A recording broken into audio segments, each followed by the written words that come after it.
اعوذ باللہ من الشیطان الرجیم، بسم اللہ الرحمن الرحیم۔ سوال: اولیاء اللہ سے کس طرح سے مدد مانگی جائے اور اس کا صحیح طریقہ کیا ہے؟ کیا اولیاء اللہ سے مدد مانگنا درست ہے یا نہیں؟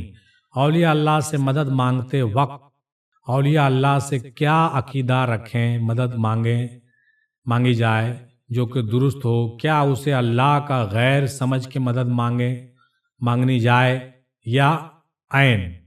کیونکہ بقول قرآن اللہ فرماتا ہے اور تمہارا رب ہی بس حاجت کو پوری کر سکتا ہے، میرے علاوہ کون ہے جو فریاد سنے اور مدد کرے۔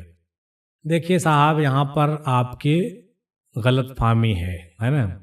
اولیاء اللہ تعالیٰ کا ہی جو ہے ریپرزنٹیٹیو ہوتے ہیں، وہ اللہ تعالیٰ کے غیر نہیں ہیں، عین ہیں۔ یہ بات سب سے پہلے اپنے دل میں جو ہے لکھ لیجئے، دل و دماغ کے پٹی پر لکھ لیجئے کہ اولیاء اللہ جو ہوتے ہیں اللہ تعالیٰ کے دوست ہوتے ہیں۔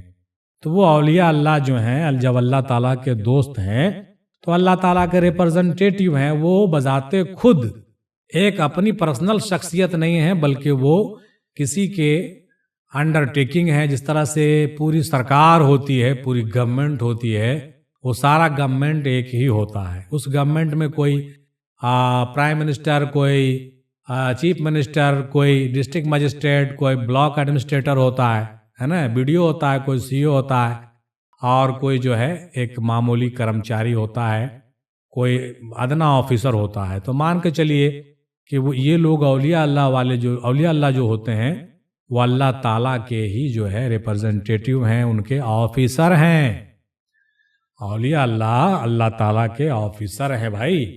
تو آفیسر ہیں تو آپ آفیسر سے تو بات رکھ ہی سکتے ہیں، اس میں کیا بری بات ہے؟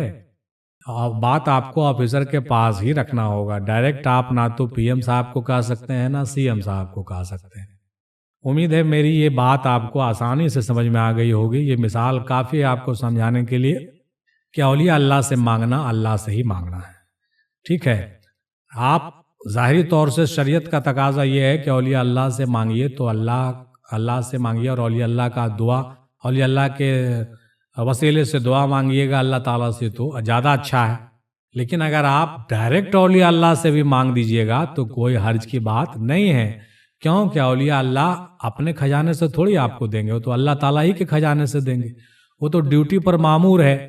تو یہی بات ہے اور کوئی بات نہیں ہے۔ ہم نے کہا پہلے بھی کہ سارا جھگڑا انڈرسٹینڈنگ کا ہے، سمجھ میں پھیر ہے، جس کی وجہ سے لوگ عقیدے پر عقیدے اور فرقے پر فرقے بنا رہے ہیں، ورنہ جھگڑا کہیں نہیں ہے، جھگڑا آپ کے دماغ میں ہے نا۔ اب پوچھتے ہیں کہ کیا کسی صوفی عارف ولی سے یہ ثابت ہے کہ انہوں نے جانوروں کی قربانی کی ہے؟ حوالے کے ساتھ دلیل کی روشنی میں بھیجیے پلیز، برائے مہربانی۔ یہ اللہ تعالیٰ کا دیدار ہوتا ہے؟ اگر ہوتا ہے تو کیسے؟ اس کے لیے ہمیں کیا کرنا چاہیے؟ اور کیا اللہ بھی نماز پڑھتا ہے؟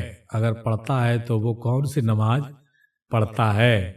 پلیز بولو جی۔ ہاں جی، ہم تو بول ہی رہے ہیں جی۔ کہنے کا مطلب یہ ہوا کہ پہلا بات جو آپ نے کہا کہ صوفیہ نے جو ہے جانوروں کی قربانی، اس پر ہم نے ایک مکمل پوری ویڈیو بنائی ہے، آپ ضرور سنیے گا۔ قربانی کی جواز، وہ ویڈیو آپ پورا سنیے گا، 1 گھنٹہ میں ساری باتیں سمجھ میں آ جائے گی۔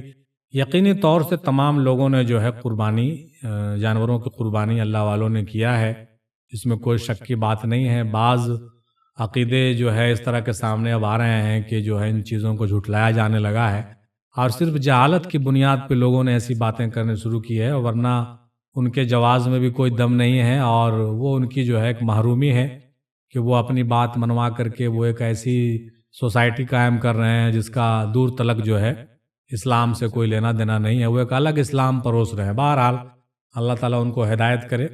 آپ وہ میری ویڈیو ضرور دیکھیے گا، قربانی کا جواز، پھر قربانی کی حقیقت کے حوالے سے بھی ہم نے 2-3 ویڈیوز اور بھی بنائے ہیں، وہ بھی سنیے گا، تو آپ کو قربانی کے بارے میں بہت تفصیل سے پتہ چلے گا۔ نفس کی بھی قربانی پتہ چلے گی، جانوروں کی بھی قربانی پتہ چلے گی۔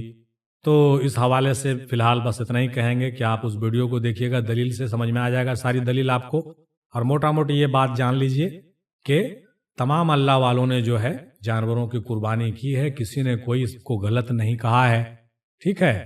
بعض صوفیاں جنہوں نے نہیں کیا ان کی اپنی کچھ مجبوری تھی، یا وہ جانور کی قربانی کرنے کا نصاب ان کو نہیں تھا، مطلب صاحب نصاب جو ہوں گے وہی تو قربانی کریں گے۔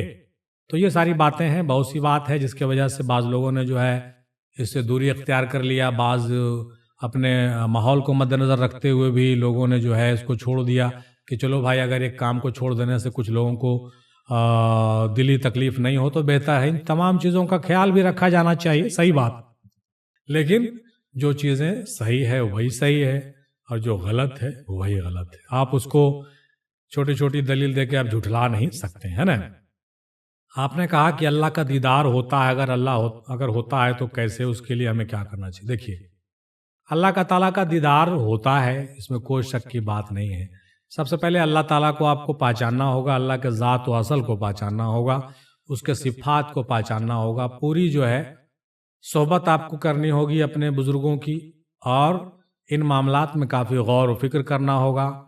اس سبجیکٹ کا آپ کو فلاسفر بننا پڑے گا، ہے نا۔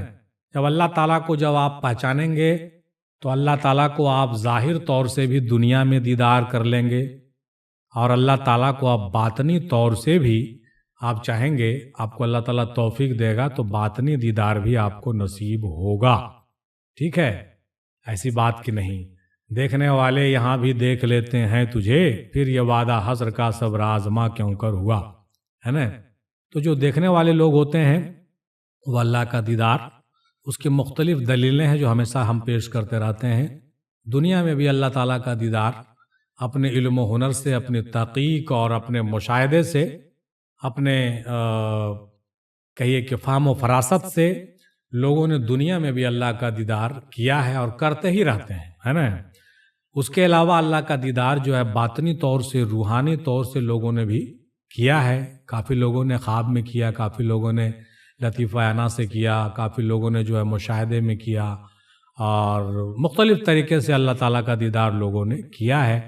لیکن اس کے لیے آپ کو بہت کچھ سیکھنا اور سمجھنا پڑے گا، یہ کوئی کھیل تماشا نہیں ہے۔ سمجھ میں آ گئی بات؟ اور آخر میں آپ نے پوچھا کہ کیا اللہ بھی نماز پڑھتا ہے؟ اللہ کو کیا ضرورت پڑی ہے نماز پڑھنے کی؟ بھائی کیوں نماز پڑھے گا وہ؟ لیکن جو صوفیہ کہتے ہیں کہ اللہ نماز پڑھتا ہے تو وہ بھی ٹھیک ہی کہتے ہیں، کیونکہ نماز کیا ہے؟ کسی کا ذکر کرنا، کسی کو یاد کرنا، کسی سے محبت کرنا۔ اب آپ کے نظر میں نماز کی کیا کنسپٹ ہے یہ آپ کو طے کرنا ہے نا۔ نماز کے 700 اقسام بتائے جاتے ہیں، ہے نا۔ 700 جگہ پر قرآن مجید میں اللہ تعالیٰ نے نماز کا ذکر کیا ہے، اور بزرگوں نے لکھا کہ محبت کے بھی 700 درجے ہیں۔ تو نماز کا تعلق محبت سے نکلتا ہے نا۔ تو آپ کے نظر میں نماز کیا ہے یہ آپ پہلے سمجھ لیجئے، ہے نا۔ اگر آپ کا تعلق، نماز کا تعلق محبت سے ہے تو اللہ تو اپنے رسول سے خوب محبت کرتا ہے۔ اگر اللہ تعالیٰ محبت اپنے رسول سے کرتا ہے، عشق اپنے رسول سے کرتا ہے، تو یہ کہنا کہیں سے بھی غلط نہیں ہوگا کہ اللہ نماز نہیں پڑھتا۔ اللہ تو پڑھتا ہے نماز، کیونکہ اللہ محبت بھی کرتا ہے، اللہ عشق بھی کرتا ہے۔ لیکن اگر آپ کے کہنے کے مطابق نماز کا تعلق اٹھک بیٹھک سے ہے تو اس کی ضرورت اللہ تعالیٰ کو نہیں ہے، ڈنڈ بیٹھ کی کرنے کی ضرورت اللہ تعالیٰ کو نہیں ہے، آپ کو ہو سکتی ہے نا۔ تو اصل چیز ہے نماز کے اصل کو سمجھنا۔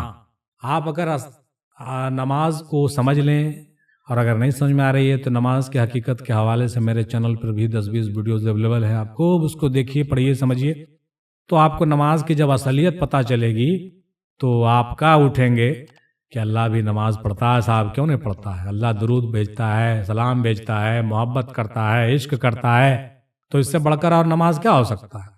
اللہ بھی نماز پڑھ رہا ہے، اپنے رسول کا دیدار کر رہا ہے، اپنے رسول سے محبت و عشق کر رہا ہے، تو اس میں کہنے میں کوئی حرج کی بات نہیں ہے۔ اور ہم لوگ بھی محبت و عشق کی نماز پڑھیں تو اور اچھا ہے نا۔ تو مین اصل چیز آپ کے تعلیم و تربیت اور آپ کے انڈرسٹینڈنگ پر ہے۔ آپ جتنا بہتر طریقے سے چیزوں کو سمجھیں گے اتنا بہتر آپ اپنی رائے قائم کر سکیں گے انشاءاللہ تعالی۔